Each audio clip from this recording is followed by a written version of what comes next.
PTSD, major depressive disorder, anxiety, obsessive compulsive disorder, alcoholism, bipolar disorder, rapid cycling, racing thoughts, suicidal ideation. Sounds like the American Psychiatric Association's Diagnostic and Statistical Manual, but it's me. These are things I have or have had, but fortunately they are not who I am. There was a time when speaking to you today would not have been possible. I was frequently scared to death, hoping for the latter to relieve the former, even praying for it, planning it, fantasizing about it. It would have been easy. I have been prescribed 25 psychotropic medications over as many years, so I had some ammunition on hand. Some far messier ways of ending it occurred to me as well. I was depressed as a young kid, but didn't realize it or understand it contemporaneous with feeling it. I know that I developed PTSD in Roman Catholic grade school in the 1950s. No developing child should be exposed to what I saw. Frequent abject violence perpetrated by the very people I was supposed to respect, obey, even revere.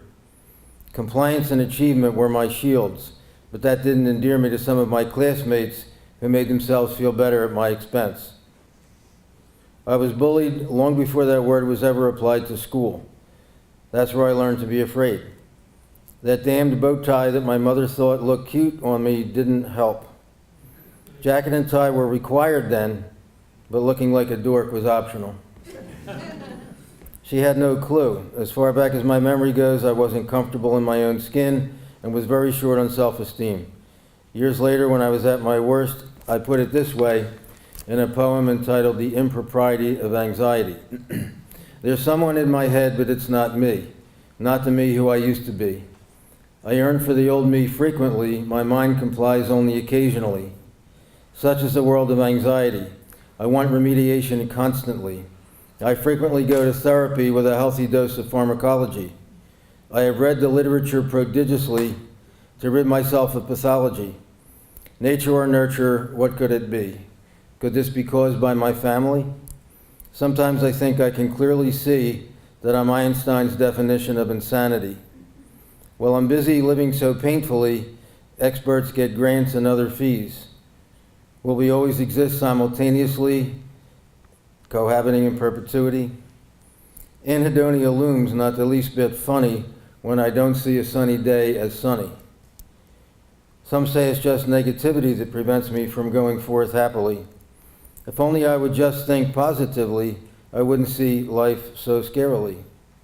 Who would think the antidote so elementary? Well, I did enjoy significant achievement personally and professionally for many years. As a young administrator in a large organization, I was due at a meeting of considerable importance one day. There was only one problem. I couldn't get out of my chair. I was paralyzed with fear. I had finally gotten myself in over my head, trying to do it all. Whether through perfectionism, ego, the Peter Principle, or bipolar mania, I had given the impression that I could handle more than I really could. I was having a massive panic attack, the first of many.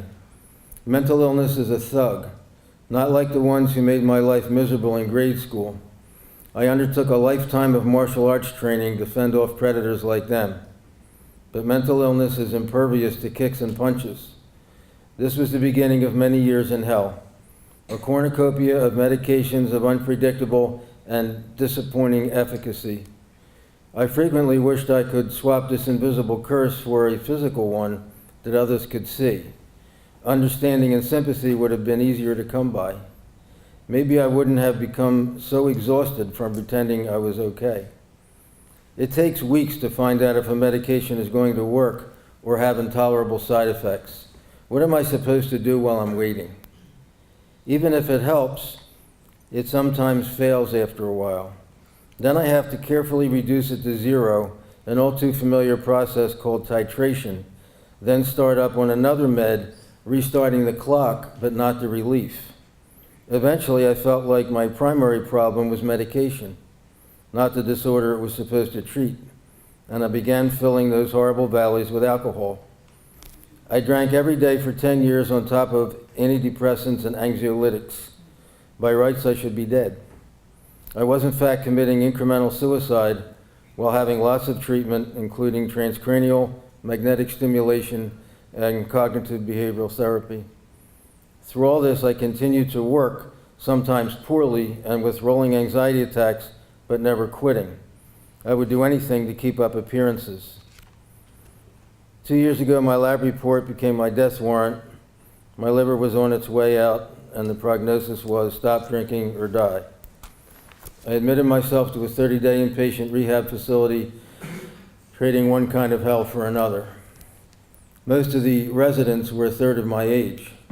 In the job from which I was retired, I had actually put people into those kind of places and chased after them when they wouldn't stay.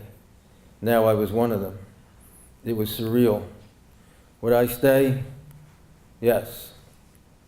I was stronger than I realized and drew more strength from a supportive family, friends, and God. I haven't had a drink in 28 months. I can't ever drink alcohol again. And there's another drink I can't afford either, self-pity. Through mental illness, I have learned a lot, met a lot of people, and even had the opportunity to help a few. It would be nice if all that came without the pain, but that's not how it works. I'm okay now, and that's how I'm going to stay, because I'm not afraid. And I just want to add this. Yesterday is gone, tomorrow is not yet born. That leaves just one day, today. Any man can fight the battle of just one day. It is when you and I add the burden of these two awful eternities, yesterday and tomorrow, that we break down. It is not the experience of today that drives men mad. It is remorse or bitterness for something that happened yesterday and the dread of what tomorrow may bring.